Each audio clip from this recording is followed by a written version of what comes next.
Hi guys, it's me, Joey Hand, Mrs. Hand Painted, and I'm so sorry I haven't made a video in a while, but it's been a little bit difficult to get some things done with my kids, always making noise.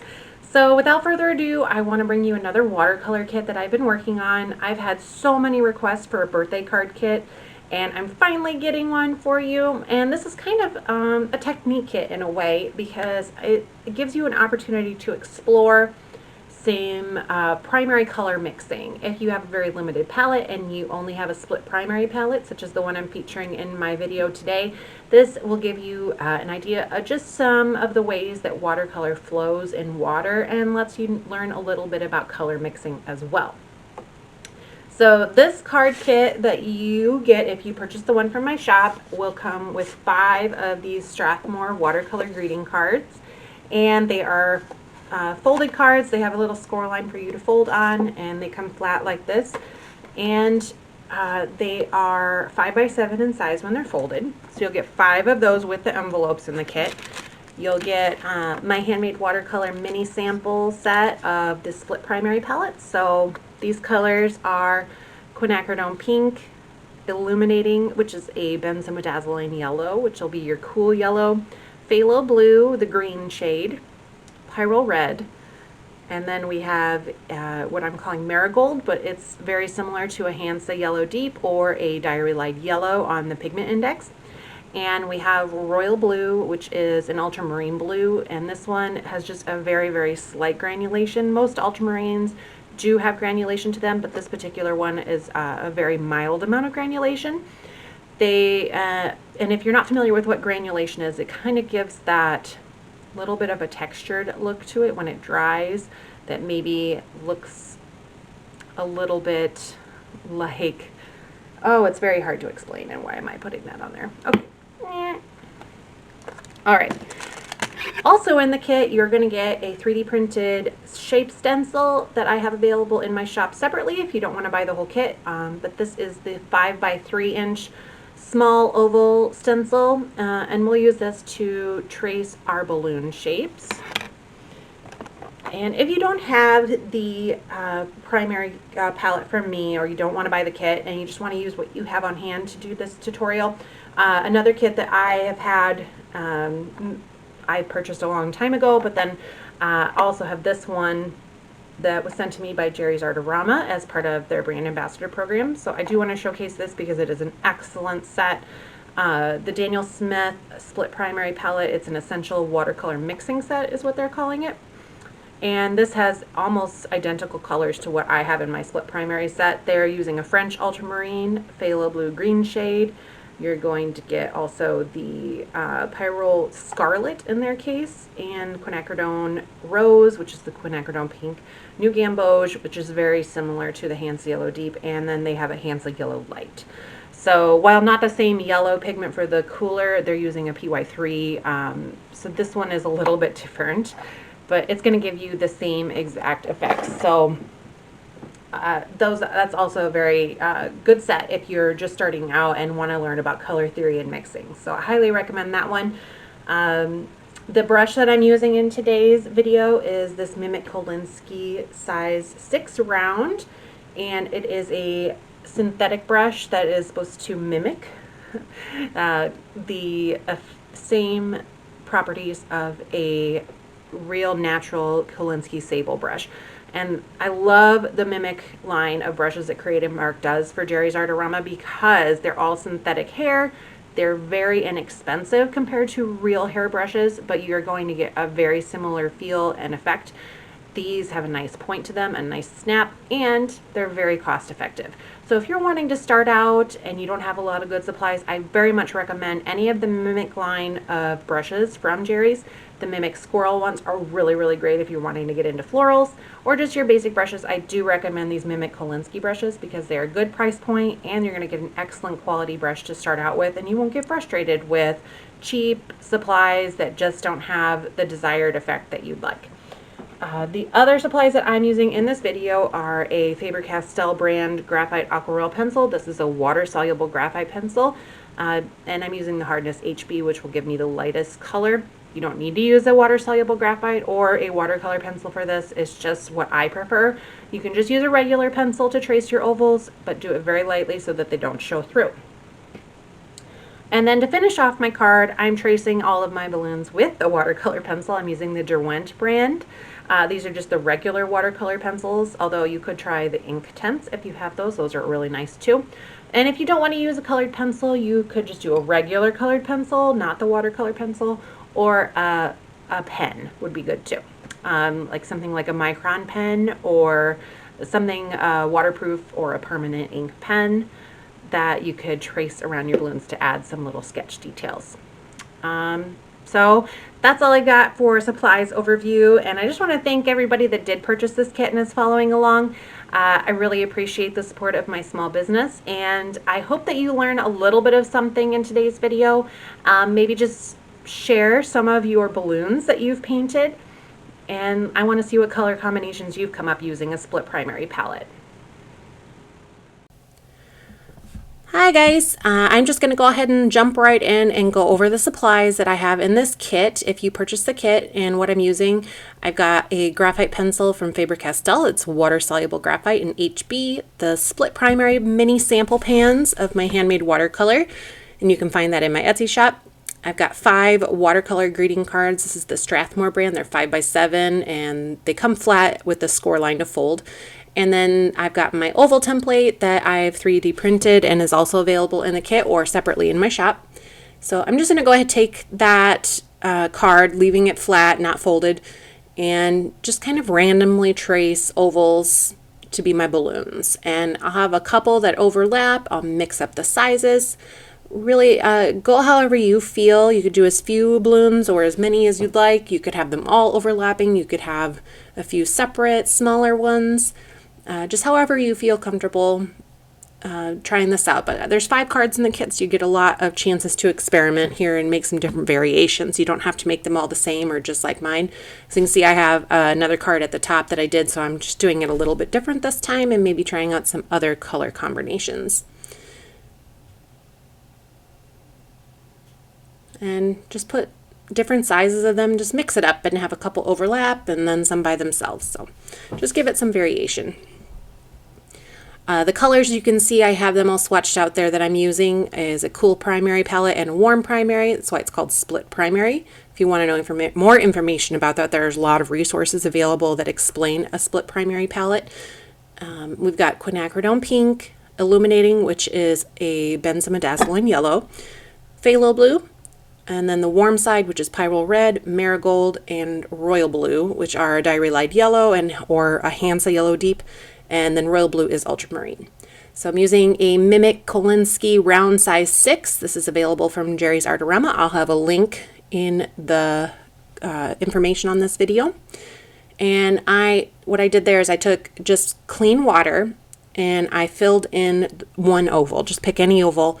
And then after I had that all wet, but not too wet, just enough to let the paint flow, I'm taking my quinacridone pink here and I'm just dropping in the color and just kind of pushing it with my brush.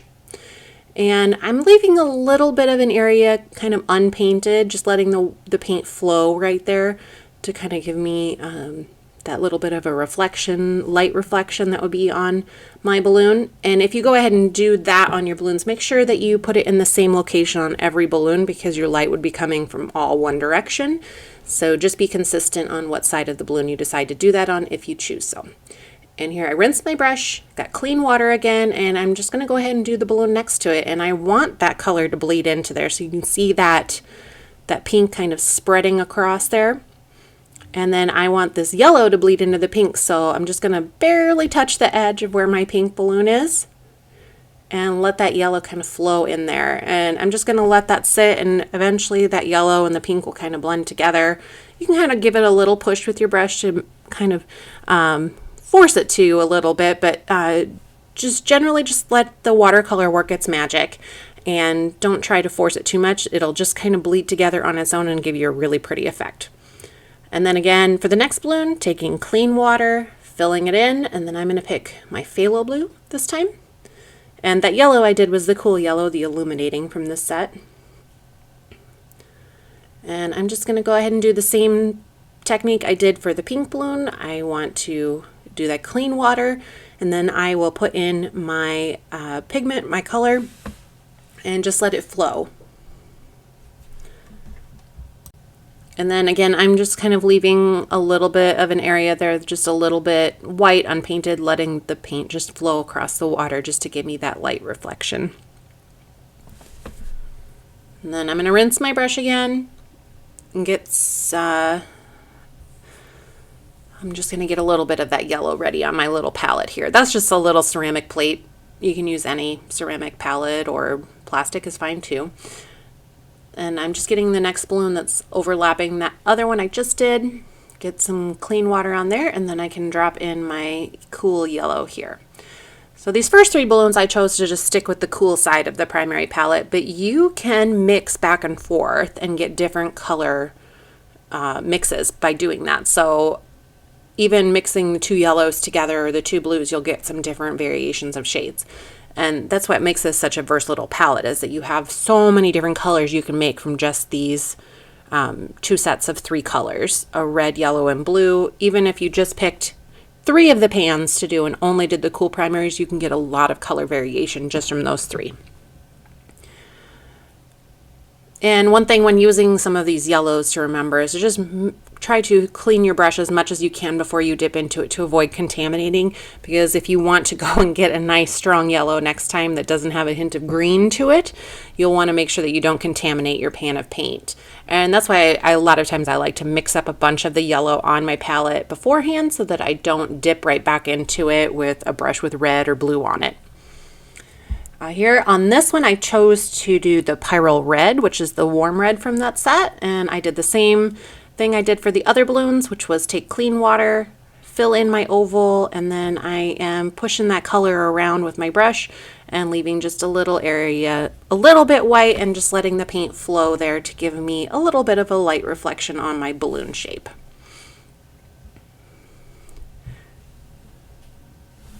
And I'll just briefly talk about this brush too. I did recently become a brand ambassador for Jerry's Artarama, and although they did not send me this particular brush, this is one that I purchased myself. I have received other Mimik brand brushes from them, as well as purchased many in the past, and I cannot speak highly enough about this brand of brushes that they carry. It is a very reasonable price point. If you're just starting out and want some nice supplies that have good quality but not break the bank, so to speak, these are really, really good quality. They are synthetic hair. They're supposed to resemble a Kolinsky sable brushes, but they have a nice snap to them, nice point, and they hold a lot of water. So if you are learning how to paint and want some good supplies, these would be a good choice. And I do like this number 6 round. It's a perfect size for this. And that was the one brush I would definitely recommend you have in your arsenal as a round 6. So this next one I'm doing, that small yellow one was the Marigold I did, which was kind of like a Hansa Yellow Deep color, or a Diary Light Yellow. And this one is the Royal Blue, which is an ultramarine blue, which is the red shade of this. And I'm just following the same technique for each one of these balloons. And like I said in the beginning when I went over the color palette here, I'm just kind of going straight with the colors right now, and I'm not mixing them a whole lot except for where they're touching and just kind of letting the colors bleed together. But you can mix together different colors on your palette and make purple balloons or green balloons however you want. But for this demonstration, I just really wanted to show you the magic of watercolor and how it can flow together like that, and it just gives such a pretty effect by doing this. So on this one, I'm going to let the Pyrrole Red and the Royal Blue mix together, and we'll see what kind of cool magic happens with those flowing together.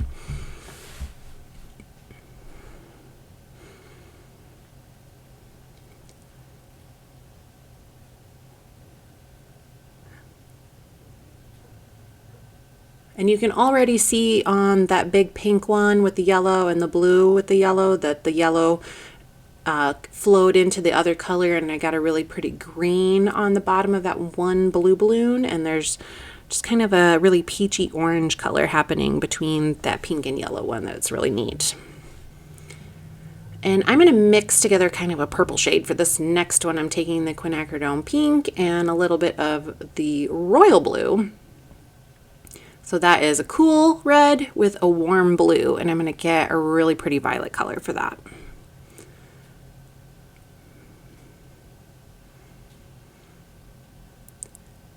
And if you purchase this set, I just want to let you know that I personally chose the pigments for this set. And while the ultramarine blue does have a very slight granulation to it, it's still a very good mixing color. This one doesn't have as much granulation as, say, a cobalt blue would, but it's still a really nice blue that mixes well with so many colors. So that's why I chose that one. And all the other colors in this set are very transparent. They're not going to have opacity to them, so you're going to be able to blend them together without it getting very muddy or chalky looking, and you'll get some nice, clear, bright colors out of this set. All right, so I'm sorry, I was talking about the colors here and then I'm not explaining what I'm doing. What I did was I just rinsed my brush out and I got a little bit of paint on there. Try not to get too much water, and then I'm just tapping my brush with my finger just to get some little droplets of paint on there and get a little splatter. And then this gives me a little extra paint bleed on some of the balloons that might be a little bit wet still. So you can see there on the yellow balloon, a little blue splatter hit it and it's bleeding into that and making kind of a greenish splotch. And this is kind of a fun way to just add a little interest to that white background. And if you're not wanting to do the splatter, this is totally optional. It's just something that I did for fun, and it just adds a little extra whimsy to the card. All right, so for the balloons to be finished off right now is just a bunch of ovals, and I wanted to add a little bit of sketching to this, and you are totally up to you how you want to do this. I chose to use a watercolor pencil, and I'm getting out right now my watercolor pencils. I'm going to be using the Derwent brand of watercolor pencils. I have a big set right here. This big set that I got comes in a nice tin. I have them all swatched out, and I'm actually just going to grab the black one out of here. You don't need to use a watercolor pencil though. You could use just a colored pencil, a regular colored pencil. You could use an ink pen. If you do that, I would recommend maybe one that doesn't bleed, especially if your balloons are still wet. Mine are still wet, and I just wanted to use that watercolor pencil because it'll just give a neat little effect.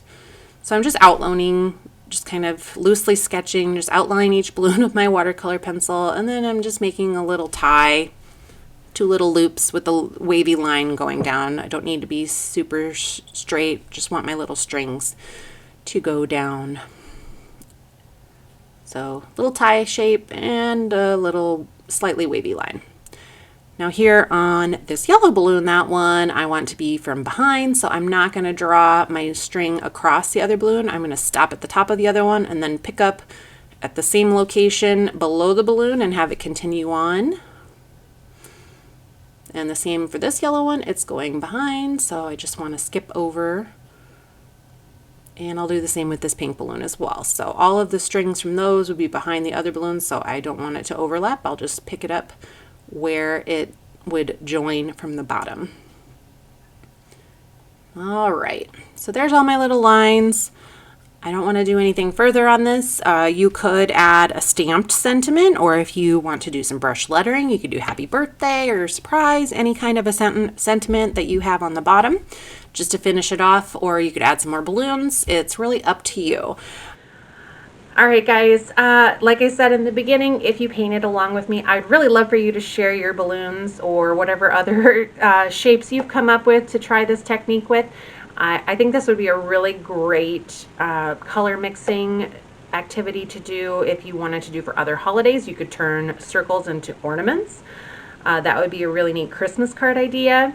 You could also do Easter eggs. That I do have another tutorial where I did some different techniques of painting eggs. So that's something else you could try out using those same color palette and see what you come up with in a very similar style for this card. If you want to take a look at my Etsy shop, I do have all of my handmade watercolor paints available on there, as well as kits and 3D stencils, lots of other fun supplies that you can try out. I really do appreciate you checking out my video, and make sure you subscribe so that you don't miss out on any of my future content. I do hope to be getting some more kits in the near future, and if you have any suggestions or ideas of things that you'd like to see in my shop, please just send me a message. I'd love to hear from you.